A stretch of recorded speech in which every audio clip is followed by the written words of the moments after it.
Welcome to the Milestones Motivation and Money Podcast, hosted by Angel Radcliffe. Tune in as we discuss finances, success stories, and inspiring vibes that will help nurture growth.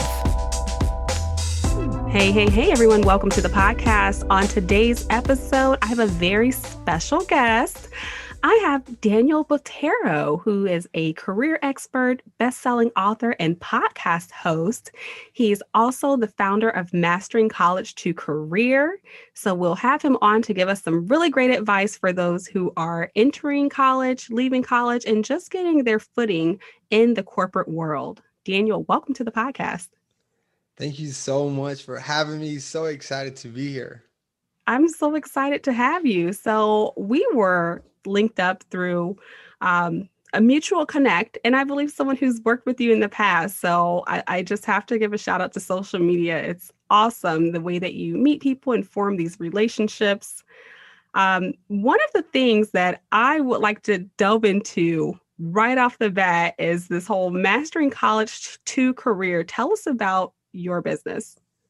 Yeah, thank you.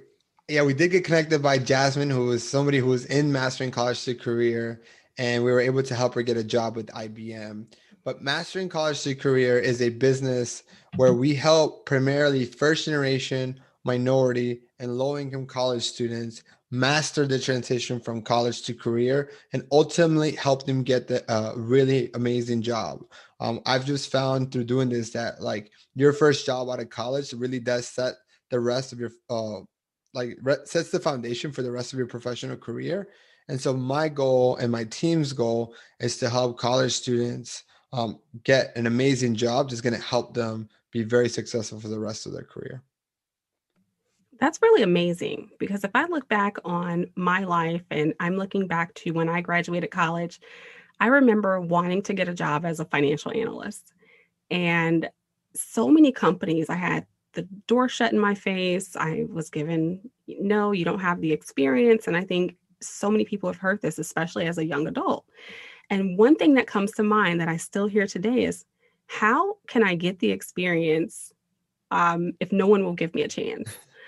So how does your program really position young adults to answer that particular question, or sort of step their foot around this whole 5 years experience? Like, how can you expect someone to have 5 years experience if they just graduated from college? I think it's really funny how like people would just say, we're looking for a level entry job that has 15 years of experience and is willing to work for $30,000 a year. It's like, what are you trying to do? This doesn't even make sense, but it happens very too often. And honestly, what it comes down to is truly understanding what the companies are looking for. And I guess the best way, and I know a lot of your audience is business owners and understand finances. So the best way I can understand it is explain it is this. Every company, regardless of its size, whether it's the US government, Apple, or a small business like Mastering College to Career, has limited resources. And because of the fact that we have limited resources, every time we decide that we want to hire someone, we have to look at it as an investment, right? If I'm going to pay someone $50,000 right out of college, I can't use that money for marketing. I can't use that money to buy software. I can't use that money for anything else, but I've allocated and said, I'm going to invest this money to hire Daniel, because I know that investing $50,000 in Daniel, it's either going to save me over $50,000 or it's going to make me over $50,000. So think about it like this. When the job's open and when you see a job, whether it's on LinkedIn, Monster, Indeed, whatever that might be, the first question you need to ask yourself is, what is the problem that the company is trying to solve by hiring for this role, right? And so if you can understand the root cause of the problem or the opportunity, and you can communicate why you solve that, your experience does not matter. Because ultimately, the reason why they're asking for experience is because they think that the best indicator of future performance is past performance. But if you can show them and showcase them with examples of projects, works, or even assignments that you've done just for this job that you're applying for, how you can do the job and you can be a good investment, then your experience doesn't really matter, right? Like, and if you want, we kind of like role play this, or we can talk about this more examples, but ultimately, it just comes down to whoever can communicate their value best wins. And the easy way of looking at someone's value is their experience, but there's a lot of other ways to communicate that. And so I want to take a look at your experience when you were in corporate America. Was starting Mastering College to Career a direct result of that corporate experience, or can you walk us through that? And then what was the point of starting this Yeah. company? I grew up, right, being a low income from a low income family. I'm a minority. I'm a first generation college student, and I'm not from this country, right? So I come here to America, and I said, buying a home in America is just the American dream. Fast forward, I having a good job is what's going to allow me to get buy a house, and I thought that everybody who went to school in America automatically graduated with a job, which meant I could buy a house, which meant I could do my American dream. So fortunately, I'm one of those people that if I think that's what happens, that will happen, because I just work really hard until it happens. So I go to college and have an amazing opportunity to go work at PepsiCo. And what happens is, like, I assumed everybody had an opportunity like I did. But when I look back and I was seeing my friends who were graduating the same time as me or even after me, they were getting jobs that didn't require a degree. They were making half the money that I was. Like, and I realized that they were more the norm and I was more of the outlier, right? And so what I did naturally was do what like a good Hispanic does, is try to help his community. And so I started helping my friends, my Hispanic friends that I was hanging out with, and say, come work at Pepsi, right? And then I started going back to the student organizations that I was involved with and said, come work at Pepsi. And I figure out what you need to do to get a job at Pepsi. How do you communicate that value? How do you show your work ethic? How do you show your leadership skills? And when I tell you I was like 10 for 10, like if I said you're going to get a job at Pepsi, they got it. Like I was 10 for 10. And that allowed me to see that I was passionate about helping people with their career, because I was seeing my friends get jobs and changing their whole life, And that really led to me saying, well, not everybody should work at PepsiCo. Not everybody wants to work at PepsiCo. So does what I've learned from working at PepsiCo, from doing campus recruitment at PepsiCo, can I help other students get jobs at other companies? And that's kind of how it started. And so for 5 out of the 6 years while I was at PepsiCo, I was doing public speaking for free. I was mentoring students for free, and I was helping students get jobs. And that was where, like, at one point is where I had to transition and say, okay, what do I really want to do? I want to continue building, going up the corporate ladder after, being at PepsiCo for 6 years and being promoted 3 times? Or do I want to go and just start a business where my full-time job is helping students? And I ended up making the jump, and now it's been 3 years and the rest is history. And it feels so amazing when you have your own business and you really don't have to answer to anyone, right? So I want you to think about that pivotal point where you jumped out. Did you have entrepreneurial experience before? Did someone guide you? How did you learn how to start a business?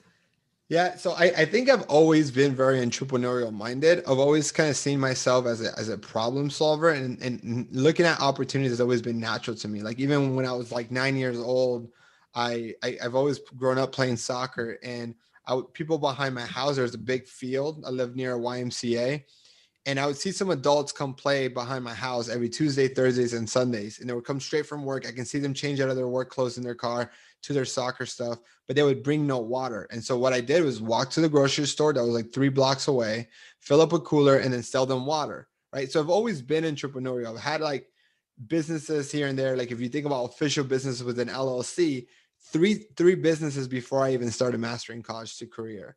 I don't know, like if one particular person taught me, is just more tons of books, right? Like I'm just a big reader, and know that if the best way to learn something is to learn from someone who's done it. And now if I don't have access to that person, the second best way is from books.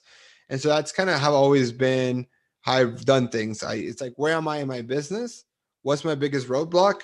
And how can I learn that? Like right now, like I'm reading a book called Traction, and it's about scaling my business. So like, it's just one of those things that like, where am I now? How am I stuck in marketing? Okay, let me read 3 or 4 books on marketing. Am I stuck at sales? Let me read 3 to 4 books on sales.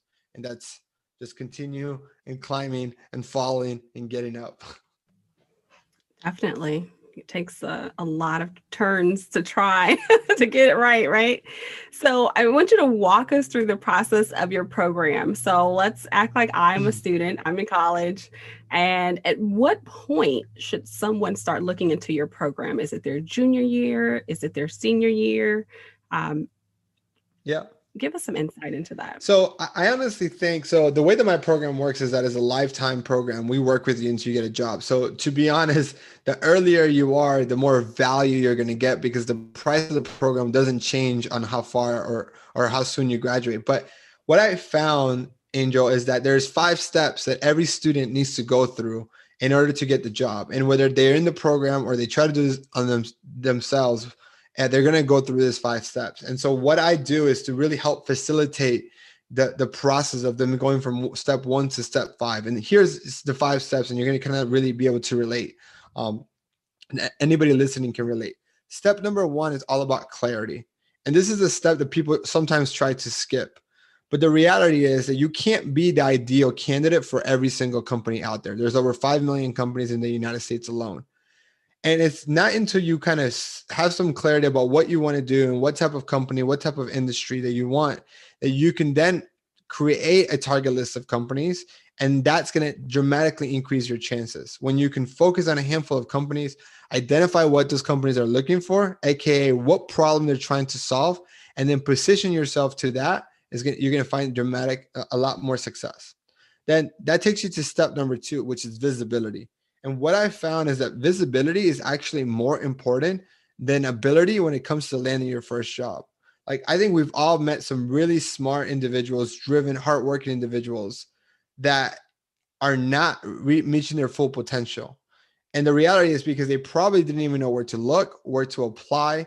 And this actually happens a lot to our minorities. Like there's really smart ones and they're really driven, but they don't have the mentor or the parents to say, here's a company like Accenture. Here's a company like PepsiCo that you should go out after. Here's how you apply. Here's how you get visible, because if you just apply online, you're going to be one of thousands of applicants. So if you network with somebody like Angel, who's been there, she can walk you through the process and even connect you with the right person. So it's this visibility stage. That then takes you to step number 3, which is networking. And the truth is that networking is the way in, because over 85% of all jobs are filled through networking and referrals. And so it's about how to properly build relationships. Again, we hear networking is important, but no one teaches you how to build the relationships. And so we do that in our program. And then that takes you to the interview, because referrals don't guarantee you a job. It just guarantees you an interview. And then you have to properly communicate your value in the interview. And then that takes you to the job offer. And then from there, it's about making sure that you're negotiating the best salary possible, and then setting up a good financial, good financial principles like budgeting and building your credit score, which I go over a little bit just because I'm very passionate about it, but I'm definitely no expert like yourself. Thank you. But all right. So when I'm on LinkedIn, I typically receive so many messages per week from college students or people who have just recently graduated from college, and they're asking me like to take a look at their resume. Hey, can you give me an advice? Or they're saying, hey, I see you're connected to this person. Do you mind passing my resume along, doing a soft introduction? And I typically try to find time to talk to these students, because I remember when I was their age and we didn't really, well, I don't know about you, but when I was graduating, the internet was not too popular. The internet wasn't too popular. And I believe LinkedIn was probably just coming around. It wasn't as popular as it is today. So there wasn't a lot of people that you could just reach out to randomly online. You had to physically have these people in your network, or your parents had to know someone to really help you get your foot in the door. And I remember just having such a tough time. So I am so passionate about giving advice to young adults. And when we think about internships, typically those happen right after the sophomore year, right after the junior year. Your program is also helping students gain internships? Yeah.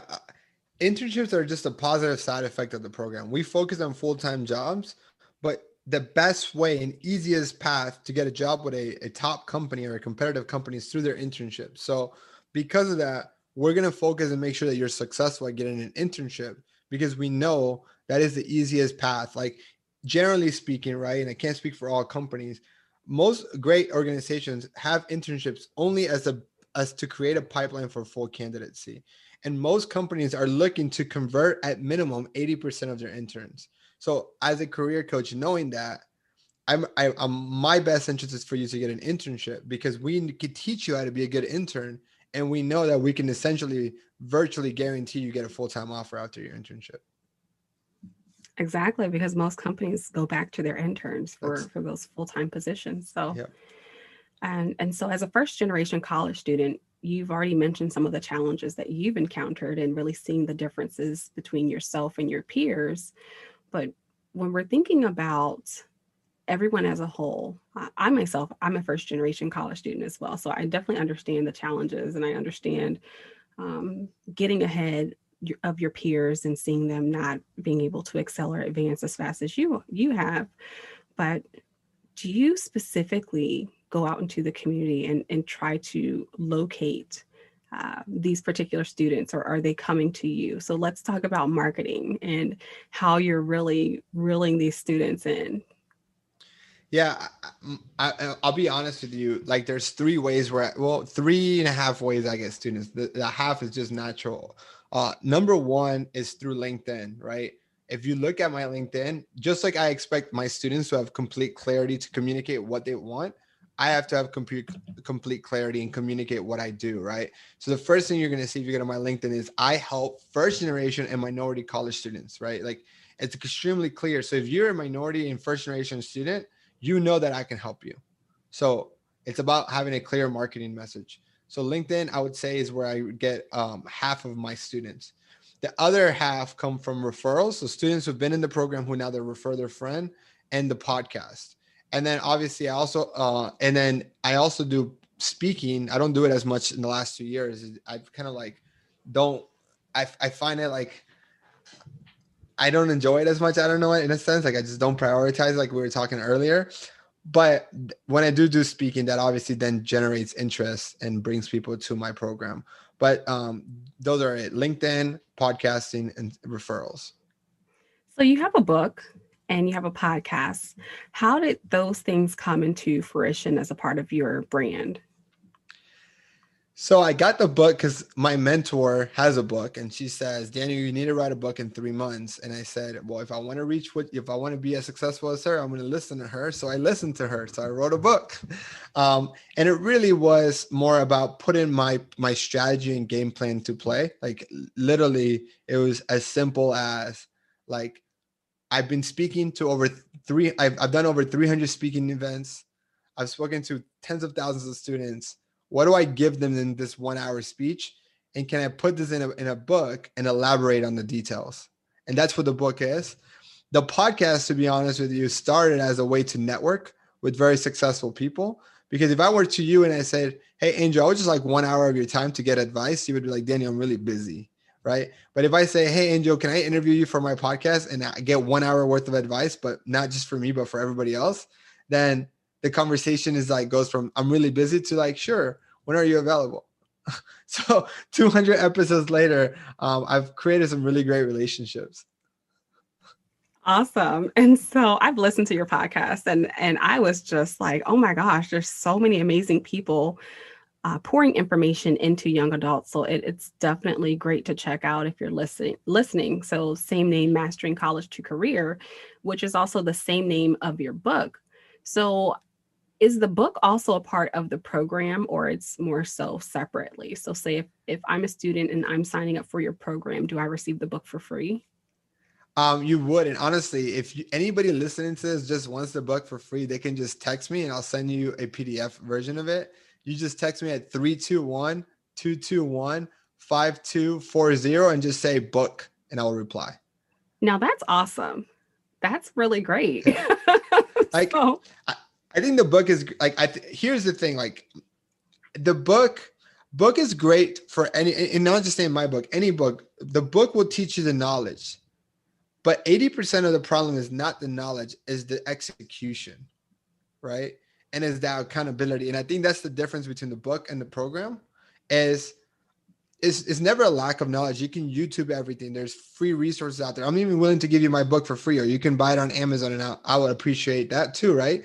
But I think the difference is how much accountability do you want in someone holding your hand and telling you, hey, how did you do this week? Like, and I think that's the difference.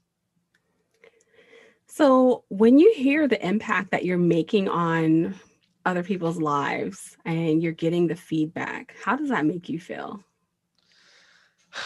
I think it's really awesome, right? And I think one of the things I started doing more is just quantifying what that impact is, right? And so just like doing like if you go to my website, you can see like the statistics, like what's the average student make in our program, or what's the success rate. And I think to me, I look at it like it's not just their life that I just impacted, but it's the next generation, right? Because I am working with so many minorities and first generation students, and because my average student is making $70,000, which is 19% more than the average student nationwide, that to me is like priceless. Like it like literally puts a smile on my face when I get a call or a message from a student that says, I did it, I got it. Like, I can't believe it. Like, I didn't believe it, but now we're here, we did it. That to me is like, I can't even quantify that. I'm trying to, but you can't quantify the emotion side of it.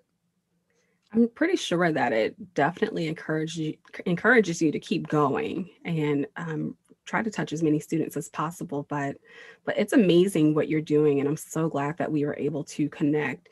You mentioned that you have a mentor yourself, and within this program, I know that you're mentoring so many people. You're encouraging them, you're coaching them. So outside of the program, do you have any other mentees or people that you would consider more of, sometimes we build relationships with people and we tend to call them like, oh, this person is like my brother or like my sister. And you really want to help them succeed outside of something that you're doing in the business world. So do you have any relationships like that? Yeah, I mean, I have a lot. I'm just a natural like giver in a sense. One of the first that comes to mind is um, because I was raised by a single mother, I started volunteering my time as a big brother from Big Brothers Big Sister, and so and that's an organization that helps. So if you're a big brother, you're helping a boy that doesn't have a male role model. If you're a big sister, you're helping a girl that doesn't have a positive woman role model in their lives. And I've been mentoring my little brother Zach now for 9 years, right? So I got him when he was in middle school, and now he's in college, right? So like being able to see that he never even thought about college. College was like maybe, and now he's in college. Like I was a direct influence of that, right? Like he saw me go to college. No one in his family has gone to college, and so it's this positive trend that you're trying to leave a legacy for him. All right. And so we're nearing the end of the podcast. So I just have to ask this burning question. And of course, like you've been in the corporate world, we've both worked for PepsiCo, so we have that in common. But working for great companies, you tend to learn so much about corporate. You learn about the corporate politics and sort of the ins and outs. And sometimes those things are not necessarily taught to you, like as you're exiting college. And how do you prepare for this corporate environment? Is that a part of your program as well? Do you get down to like the nitty gritty of like, all right, this is what you really need to know about corporate, like some of those corporate secrets, how to survive? We dive into it, but not the core and meat and potatoes. It's actually the next program that I'm developing that will be out in 6 months. It's going to be called Career Masters. But essentially, yeah, like I think it's important to understand that at the end of the day, it's a human to human relationship. So if you can master that skill of relationship building, then you're going to be fine. Essentially, if you continue to restart the 5-step process that I talked about earlier, so gain clarity about what role you want next, right? Gain visibility from your managers, build relationships, right? Interview for the role, like it's going to work just fine. But yeah, we dive into it a lot more when we have speakers. But yeah, that is actually funny that you said that. Is actually the next phase of my company. It's continuing. Hey, we helped you get the job. Now let's help you get promoted. Let's help you survive. Yeah. So I asked that question because, speaking about mentees, I have a few mentees myself. And of course, like sometimes you you may see yourself in someone else. And I do have mentees where I'm like, oh my gosh, this person reminds me of me when I was like their age, when I was coming out of college. And sometimes we don't really know like the protocol. My mom never worked in corporate America, so my mom could never really give me advice as far as like how do you do things like on the job. And typically when I'm still talking about corporate all these years later, she's like, what? I don't understand, because she's been in sales, and she was an entrepreneur. And so when I have my mentees who are sort of going through the same things that I went through, I remember I was a bit mouthy in my 20s, and, not necessarily understanding like the whole corporate politics. I typically pull people aside and I give them a little bit of advice. And so, and then once I sort of get down to the nitty gritty, I'm like, well, I don't know if I can be your official mentor anymore because I've told you too much. but but it's always good to have some great insight. So as we're getting ready to close out the podcast, I always like to ask my guests 3 questions as it relates to the title of the show. And so this is like the game show phase. So let me know when you're ready. Ready. Let's do this. So let's talk about milestones. And can you tell us what is the most memorable milestone that you have? So I mentioned earlier that I'm from Colombia, and I moved to the United States when I was 8 years old. And my definition of the American dream was to own a home. And I didn't plan this. It just happens to be that way. 15 years from the same day that I arrived to this country, I was handed the keys to a brand new home that I had built. So like, mind you, I bought the home that I wanted. I built it from scratch, and I have no control of the schedule, right, that the builders go on and on what time, when my closing date was. And to get the keys on that same like day, January 31st, 15 years later, was one of the biggest milestones ever. Like, my mom and I both cried in this empty house. That's amazing. And so I'm sure it's a dream come true. Home ownership is definitely something everyone should be striving for. So hopefully those that are listening can get some good tips on another episode. But the next question is in relation to motivation. So how do you motivate other people, or what motivates you? I think my ability, what I do a lot as a motivator, as a coach, is to show them what is possible that they might not see because of their upbringing, right, or their surroundings. And so my job is to shine the light on opportunities and show them the path to that opportunity, right? So if you've never even thought that you can graduate college making $80,000-$90,000 a year, I'm going to show you what's possible, but not only say, hey, here's an amazing job that you could get, but here is how you get it, right? And so that to me is how I motivate my students, is not only by showing them what's possible, but how to do it. All right. And the last question is definitely in regards to my favorite subject, money. Thinking about money, and this probably goes back into like your childhood or even being in college, but when do you feel you first had a relationship with money? And give us an example. I think it was going back to when I was 9 years old, and just knowing that my mom like was working 7 days a week and couldn't afford any extra stuff. Like we talked about the 50, 30, 20 earlier, like not in this episode, but like my mom was like 99% like needs. Like there was no savings and there was no wants. And for me, I had to figure it out. Like I could never ask my mom for money, not because she wouldn't give it to me. The problem is I think she would, but is what would she have to do to get that, right? And so my relationship with money was like, how can I start making money as early as possible myself so that I wouldn't be an extra burden to my mom? Oh, man. We have something in common there. So that might turn into another podcast episode. Definitely feel you there. So, Daniel, it's been such a pleasure having you on today as a guest. So for people who are listening, where can they find you on social media? The best platform is just LinkedIn. Just find Daniel Botero on LinkedIn, and that's what you'll find me. Just send me a message and just let me know you heard me on your podcast, and I would love to connect. All right. And your website? masteringcollege2career.com. So you just Google that. I think I own the first 3 pages of Mastering College to Career. and you can find anything you want.